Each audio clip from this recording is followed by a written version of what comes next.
3 ore e mezza di gioco, 3 ore e mezza di grande spettacolo hanno deciso la finalissima dell'ITF da $25.000 organizzato sui campi del Centro Sportivo 2000 di Padova.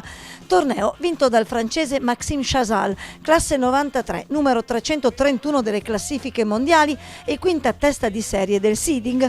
In finale il transalpino ha sconfitto l'austriaco Michael Linzer, classe 89, 329 ATP e quarta testa di serie del tabellone. Una finale che ha tenuto con il fiato sospeso il numeroso pubblico accorso sui campi di via Pioveghetto e terminata con il punteggio di 6-4, 6-7, 7-5 dopo una vera e propria battaglia.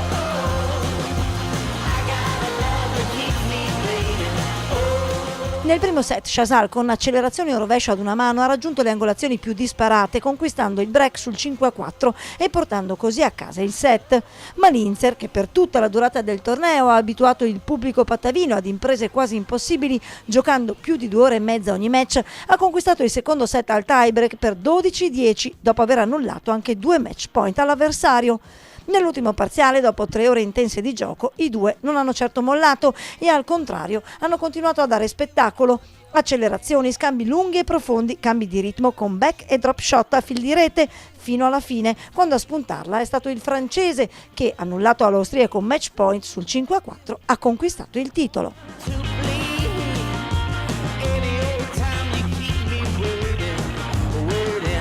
È il primo anno che lo organizziamo qua al centro sportivo dopo 2 anni di ATP Challenger.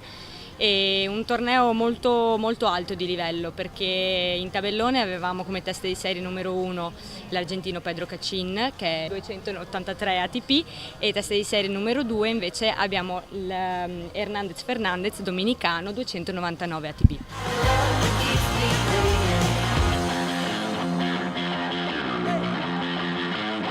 Si sta vedendo del gran tennis su questi campi questa settimana. Un bellissimo tennis, soprattutto nei quarti di finale ci sono state delle partite molto combattute, portate al terzo set, più di 3 ore di gioco, quindi veramente intense. Il pubblico si è molto appassionato.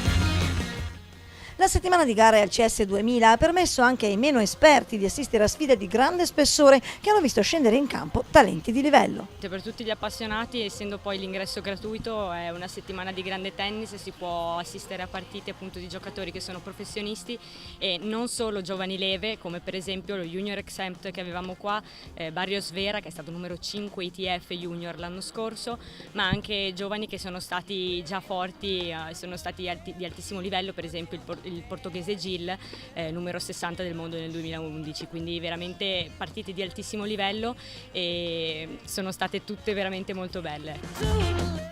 La settimana dell'ITF Padovano ha visto all'opera anche alcuni osservatori azzurri che hanno sfruttato il torneo per tenere monitorati i giovani talenti italiani. Sicuramente ci sono stati dei giovani interessanti, soprattutto le wild card date dalla federazione. Giovanni Oradini, che ha disputato la prima partita subito contro la testa di serie numero 1, Corrado Summaria, che è arrivato fino in quarti di finale, e Giovanni Fonio, e loro sicuramente sono dei prospetti buonissimi per il tennis italiano. Poi ci sono stati anche appunto ragazzi che si sono qualificati veneti, che comunque stanno iniziando adesso a fare i tornei internazionali, si sono comportati molto bene, come Francesco Ferrari e Tommaso Gabrieli.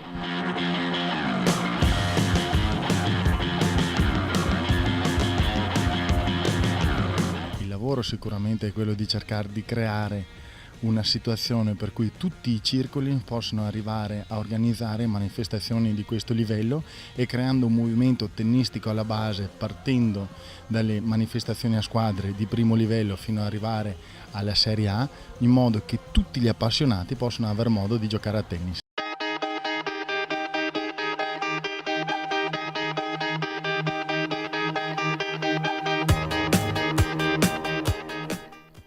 Un'edizione da conservare negli annali, dunque, questa 2016 dell'ITF al CS 2000, che quest'anno ha dovuto rinunciare al Challenger da $50.000, ma che per le prossime stagioni punta a realizzare un vecchio sogno. È un po' l'idea che noi abbiamo da qualche anno a questa parte di fare un combined, quindi adesso vediamo se è possibile organizzarlo, quando organizzarlo, quindi ce l'abbiamo in mente, ma ci stiamo lavorando. I campi non vi mancano, questo è poco ma sicuro. No, il Centro Sportivo 2000 sicuramente no, sono tantissimi, infatti i ragazzi si sono trovati tutti molto bene, perché oltre ad avere i campi per i match hanno tutti i campi per l'allenamento che vogliono, quindi si sono trovati tutti molto bene, non ci può che far piacere. Proprio gli impianti sono da sempre l'arma in più del 2001 team, sodalizio che racchiude anche il centro sportivo 2000. Solo su Padova abbiamo qualcosa come 20 campi e sono tutti impegnati per organizzare l'attività come piace a noi, finalità didattiche, per cui dalla SAT, da un'agonistica intermedia e a un'attività diciamo un pochino più prestigiosa che è quella che noi chiamiamo Academy. Sono tutte strutturate in maniera ottimale per avere la massima resa per ogni settore. E peculiarità distintiva del 2001 team è quello di affiancare al tennis numerose altre discipline sportive, ad iniziare dalla pallanuoto femminile, capace di vantare talenti indiscussi. È il caso di alcune giocatrici azzurre che proprio nei giorni del torneo padovano erano impegnate nella corsa a quella che poi sarebbe diventata una splendida medaglia d'argento nella pallanuoto femminile. Come si fa a far convivere tutto questo mondo sportivo e mantenendo per tutte le discipline, tennis incluso, la stessa attenzione, insomma la stessa attività? Siamo un team. La 2001 non è altro che sinonimo di un gruppo familiare dove io con i miei fratelli cerchiamo di arrivare al massimo dell'espressione per ogni singola disciplina che organizziamo all'interno delle nostre strutture. Ognuno di noi ha un incarico, io mi occupo principalmente del tennis, altri fratelli si occupano delle altre discipline, perché sennò non ce la faremo a seguire tutto. Di base è che tutti abbiamo un cuore agonistico e l'obiettivo finale è quello di formare professionisti nel settore. E quello di organizzare anche tornei importanti, perché quello che stiamo vedendo in questa settimana, abbiamo visto tanti giovani arrivare per il Babolat, insomma l'obiettivo è quello comunque ogni anno di fornire anche al pubblico padovano del gran tennis da vedere. Certo, il nostro pensiero è quello di cercare di offrire il massimo in tutti i settori, per cui dall'attività dei minori, per cui ecco ospitare tornei importanti come il Babolat o il Tennis Europe internazionale, mi sembra che sia l'8ª edizione quella di quest'anno, piuttosto che il torneo di vertice che è questo che abbiamo organizzato quest'anno. L'anno scorso siamo riusciti a organizzare per 2 anni di seguito un challenge da $50.000. Quest'anno purtroppo in mancanza di sponsor importanti abbiamo dovuto riallinearci con un torneo comunque importante, perché $25.000 ha fatto arrivare qui giocatori 200 ATP, poi ne abbiamo tanti altri che sono quelli diciamo più a livello nazionale, sono gli Open. Solo nell'arco dell'anno ne organizziamo 4, i più importanti sono quelli che avremo in prossima diciamo, organizzazione, prossima gestazione per fine anno.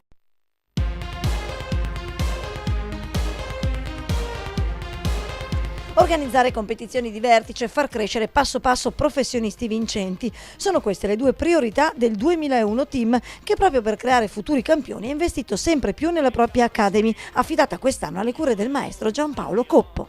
Giampaolo Coppo, parliamo dell'Academy. Intanto qual è la situazione appunto dell'Academy, come sta andando, che giocatori avete in questo periodo? Penso bene, io è un anno che mi sono trasferito da Roma, da maggio, e sono venuti, stanno lavorando qui Matteo Viola, che è un giocatore di livello, e Angelica Moratelli, che anche lei è una giocatrice di ottimo livello, e stiamo riuscendo finalmente ad andare tutti nella stessa direzione, nel senso che anche per trovare questa omogeneità serve tempo, per cui mi sembra che vada bene. Poi ci sono degli altri ragazzi 2-2, 2-3, 2-4, Speronello, altre persone, e penso che il lavoro stia andando come vogliamo. Molte società si concentrano quasi esclusivamente sui vivai, con il rischio però che una volta cresciuti i tennisti prendano altre strade. ACS 2000 invece l'obiettivo è quello di creare e seguire i tennisti professionisti. L'obiettivo è partire con la stessa logica anche dai bambini, dagli under 10, under 11, under 12, per cui trovare una logica tecnica comune e sì, assolutamente andare a 360 gradi, nel senso che con me è venuto un biomeccanico, abbiamo creato le premesse per poter seguire i giocatori nell'80% dei tornei che fanno, che penso per un'accademia sia la cosa assolutamente più difficile da fare, perché poi la realtà del tennis è assolutamente quella della gara e non sicuramente quella dell'allenamento. Sicuramente il tennis moderno porta che adesso i giocatori sono prima dei veri atleti e poi dei giocatori di tennis.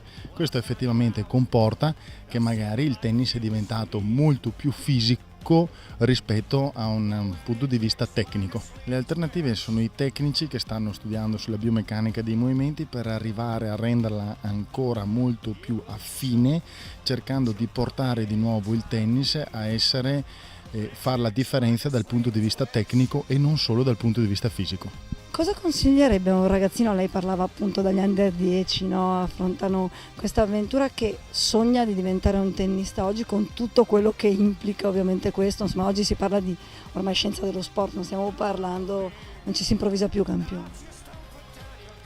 Consiglierei di lavorare assolutamente per alzare il livello, nel senso per pagare quelle che possiamo chiamare delle cambiali prima possibile, nel senso non sto dicendo che bisogna giocare bene e non vincere, però sto dicendo che bisogna vincere con un livello elevato, perché se noi ci abituiamo a vincere nel modo sbagliato poi diventa impossibile arrivare a livelli buoni dopo.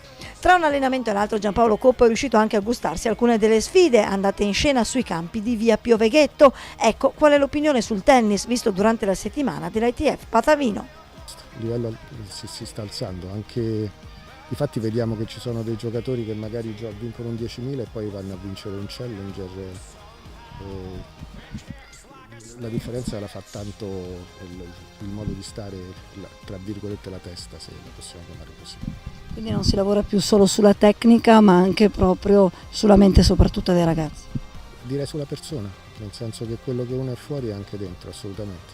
Ma io ho avuto tanti giocatori di livello assoluto, quello che erano da giocatori poi sono diventati da allenatori, per cui è sempre la persona che conta.